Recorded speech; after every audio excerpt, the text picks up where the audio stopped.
Hello good morning students, class +2 chemistry. देखिए die nitrogen की हमने प्रॉपर्टीज़ को इसकी प्रिपरेशन को डिस्कस किया था। आज हम डिस्कस करेंगे इसकी प्रॉपर्टीज़ के बारे में। इसकी फर्स्ट प्रॉपर्टीज़ होती है आपकी कि ये आपका कलरलेस होता है, टेस्टलेस होता है, ओडरलेस होता है। कलरलेस पता है आपको, कलर नहीं होता है। टेस्टलेस मतलब इसका कोई टेस्ट नहीं होता है। ओडरलेस मतलब इसकी कोई स्मेल नहीं होती है। और ये नॉन टॉक्सिक होता है, मतलब जहरीला नहीं होती है। ठीक है। Because of high bond enthalpy it is chemically inert. और इसके बॉन्ड्स को तोड़ने के लिए आपको क्या चाहिए, बहुत ही ज़्यादा एनर्जी की रिक्वायरमेंट पड़ती है। इसलिए क्या होता है, इनर्ट होता है, मतलब दूसरे के साथ रिएक्ट नहीं करता है, क्योंकि इनके बीच में नाइट्रोजन के बीच में आपका ट्रिपल बॉन्ड होता है, जिसकी वजह से हम इसको आसानी से ब्रेक नहीं कर सकते हैं। Only at very high temperature, second point बोलते हैं only at very high temperature 2000 degree kelvin it combines with oxygen to form nitric oxide. ये क्या करता है कि 2000 डिग्री केल्विन टेम्परेचर के ऊपर आपका ऑक्सीजन के साथ रिएक्ट करता है। क्या करता है, ऑक्सीजन के साथ कंबाइन करता है। और क्या बनाता है आपका, नाइट्रस ऑक्साइड बोल दो, नाइट्रिक ऑक्साइड बोल दो। ठीक है। उसके बाद क्या होता है आपका, ये N2 होता है, वो कंबाइन करता है किसके साथ में, मेटल के साथ में एट हाई टेम्परेचर के ऊपर। और क्या बनता है आपका, मेटल नाइट्राइड बनाता है Li3N। ठीक है। उसके बाद आपका आ जाता है भाई यहाँ पे कंपाउंड्स ऑफ नाइट्रोजन को पढ़ेंगे। क्या पढ़ेंगे अब हम यहाँ पे भाई, अपना कंपाउंड्स ऑफ नाइट्रोजन को डिस्कस करेंगे। तो कंपाउंड्स ऑफ नाइट्रोजन के अंदर क्या बोलता है आपका कि हम इसके अंदर पहला डिस्कस करेंगे अपना अमोनिया। क्या डिस्कस करेंगे, अमोनिया। तो अमोनिया क्या होता है, इन atmosphere it is formed by the DK of urea.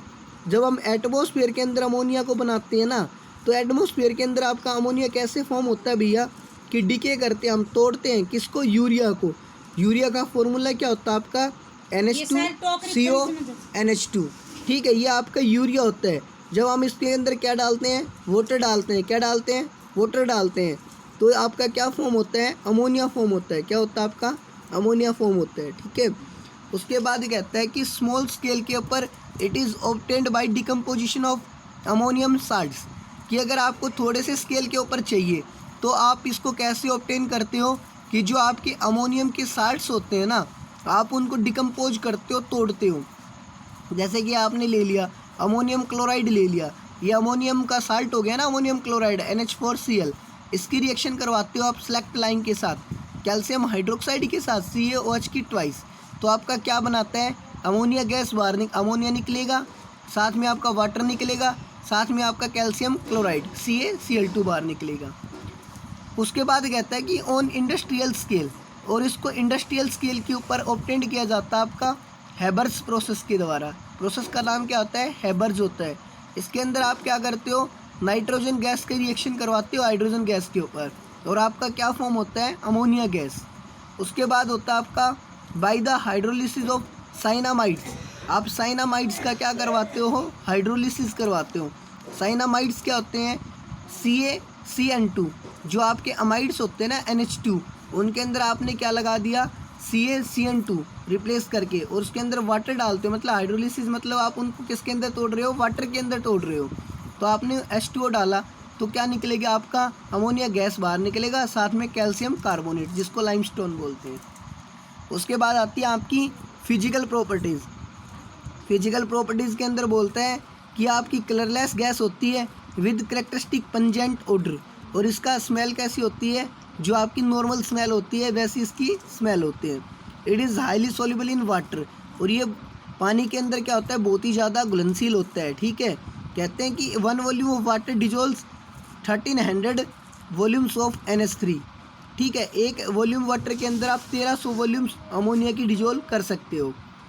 ठीक है। हाई सॉल्युबिलिटी इसकी किसकी वजह से होती है, हाइड्रोजन बॉन्डिंग की वजह से होती है। थर्ड बोलता है कि एक्वस सॉल्यूशन इसका बेसिक होता है नेचर के अंदर। एक्वस सॉल्यूशन मतलब जो आप इसको वाटर के अंदर डिजोल्व करते हो, तो जो आपका प्रोडक्ट बनता है अमोनियम हाइड्रोक्साइड, तो इसके अंदर क्या आता है आपका OH आयन आता है। और जो सॉल्यूशंस आपके OH आयन देते हैं वाटर के अंदर, जब उनको तोड़ते हैं तो हम उनको क्या बोलते हैं, बेसिक। इसलिए क्या होता है, आपका बेसिक होता है। उसके बाद हम स्ट्रक्चर ऑफ अमोनिया की बात करते हैं। तो अमोनिया के अंदर आपका नाइट्रोजन एटम कौन सी हाइब्रिडाइजेशन के अंदर होता है, sp3 के अंदर होता है नाइट्रोजन। ठीक है। लेकिन लोन पेयर की प्रेजेंस की वजह से इसकी स्ट्रक्चर क्या हो जाती है, पिरामिडल हो जाती है। क्योंकि sp3 के अंदर आपको पता है क्या आनी चाहिए थी, शेप आपकी टेट्राहेड्रल शेप आनी चाहिए थी, लेकिन आपकी शेप कैसी आती है, लोन पेयर की वजह से पिरामिडल शेप आती है। और बॉन्ड एंगल कितना आता है इस शेप का, 107.8 डिग्री आता है आपको। उसके बाद में आपकी बोलती है कि केमिकल प्रॉपर्टीज़, इसकी क्या आती हैं आपकी केमिकल प्रॉपर्टीज़। केमिकल प्रॉपर्टीज़ के अंदर फर्स्ट आती है आपकी कंबशन। कंबशन मतलब कि ये आपका जलता कैसे, बर्न कैसे होता है। तो कहता है कि it Burns in oxygen with yellow flame. जब आप इसको ऑक्सीजन मतलब एयर प्रोवाइड करवाते हो तो ये बर्न होता है और कैसी फ्लेम देता है आपको, येलो फ्लेम देता है, ठीक है। तो आप 4NH3 की रिएक्शन करवाओगे ऑक्सीजन के साथ में, तो क्या बनेगा आपका डाइनाइट्रोजन प्लस में वाटर बाहर निकल जाएगा, ठीक है।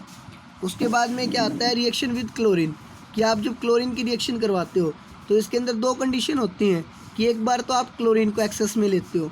जब आपने क्लोरीन को किस में लिया, एक्सेस अमाउंट के अंदर लिया, तो आपका क्या बनेगा, अमोनिया प्लस क्लोरीन की रिएक्शन करवाई तो NCl3 प्लस में 3HCl फॉर्म होगा आपका। जब आप अमोनिया को एक्सेस में लेते हो तो आपका डाइनाइट्रोजन फॉर्म्ड होगा। जैसे कि आपने 8NH3 लिया प्लस में 3Cl2 लिया, अब की बार अमोनिया एक्सेस में ले लिया ना आपने, 8 मोल्स लिए उसके, तो आपका क्या बनेगा, डाइनाइट्रोजन प्लस में अमोनियम क्लोराइड मतलब साल्ट बनेगा अमोनियम का। उसके बाद में आप करवाते हो रिएक्शन ऑफ एक्वस अमोनिया। तो रिएक्शन ऑफ एक्वस अमोनिया करवाते हैं तो आप देखते हो कि जो एक्वस अमोनिया होता है वो रिएक्ट करता है मेटल्स के साथ में, ताकि वो क्या बनाए, प्रिसिपिटेट्स की फॉर्मेशन करे आपकी। प्रिसिपिटेट्स देयर हाइड्रोक्साइड्स और उनके हाइड्रोक्साइड्स की। First some of which are soluble in excess, जो फर्स्ट में बनते हैं वो क्या होते हैं, ज़्यादा के अंदर सोल्यूबल होते हैं, एक्सेस के अंदर। एक्वस आप क्या लेते हो, अमोनिया को एक्सेस अमाउंट में लेते हो।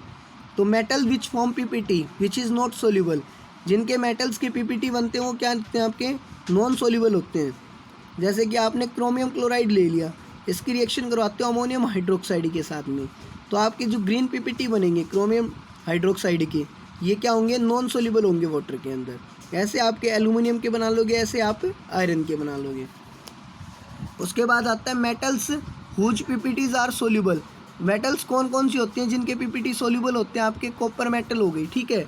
तो कॉपर का क्या होता है आपका, कि आप जब कॉपर सल्फेट को रिएक्शन करवाओगे किसके साथ में, अमोनियम हाइड्रोक्साइड के साथ में, तो क्या बनेगा, कुप्रस हाइड्रोक्साइड बनेगा आपका, जिसका कलर कैसा होता है आपका, ब्लू कलर होता है, ठीक है। ये आपको क्या हो गए, ये सोल्यूबल होते हैं, ठीक है। उसके बाद क्या होता है रिएक्शन विद मर्कस क्लोराइड के साथ, Hg2Cl2 के साथ करवाओगे तो आपका क्या बनेगा, ग्रे कलर का PPT बनेगा, ठीक है। उसके बाद कहता है on reaction with national reagent, जो आपने नेशनल रिएजेंट के साथ रिएक्शन करवाई कि 2K2HgI4 के साथ में, अमोनियम हाइड्रोक्साइड के साथ में, ठीक है। तो अमोनिया प्लस में QH दिया आपने, तो क्या बनेगा आपका, ये आपका बनेगा ब्राउन PPT बनेगा K2HgI4 का, ठीक है। Thank you, have a nice day.